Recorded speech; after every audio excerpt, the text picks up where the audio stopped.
It's a great time to be an African because we are seeing a lot of African-made, African-owned brands. You start to connect these different SMEs across the continent, and then you see these beautiful products being made, and also like the appreciation of the African customers for the purely African products is exciting.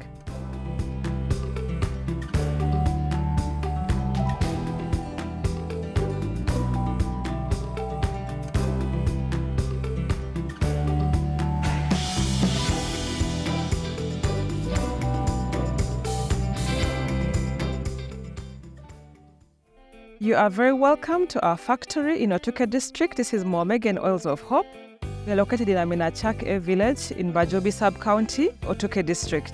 Moo Me Gen means Oils of Hope in Leblango, the language which is spoken here in Otuke. We produce natural cosmetic oils from indigenous Ugandan trees. It takes about 1 year from fruiting to the nut becoming butter. Then we collect the shea nuts from the communities. We dry them for about 5 months for them to be fully dried. Then we wash them, and then we dry them again, and then we process them to make the butter.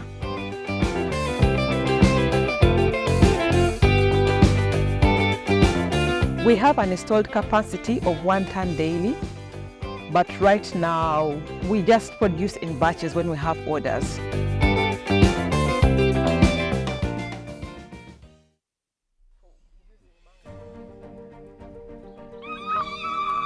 Very welcome here. We are meeting one of our cooperative groups that supplies with shea nuts. It's a cooperative we've been working with for 2 years now.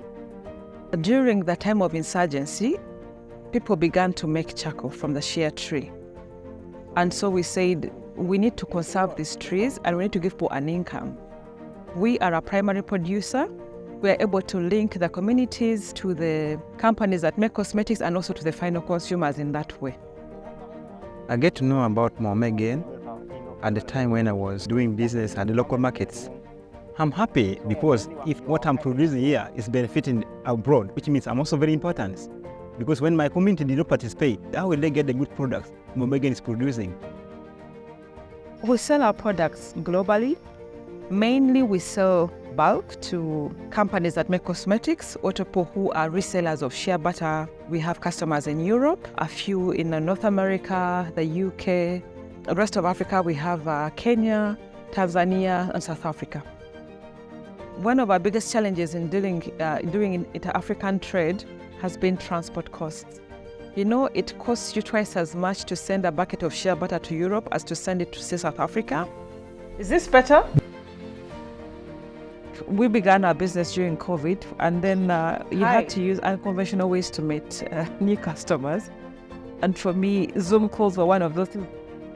I'm doing quite well. I think mainly what I'm purchasing is the shea. Well, Moo Me Gen supplies label with Nilotica shea butter from Uganda for his brand, and we also help him to source other cosmetic ingredients from Uganda like cocoa butter. On a B2B basis directly to... I'm excited about the African Free Continental Trade Area. I've seen how single markets are easy to access within Europe. This African Free Continental Trade Area is going to help us to remove a lot of those non-tariff barriers to trade. Say the UNBS standard, I'm able to trade within Africa, not having to meet so many standards to sell in different markets.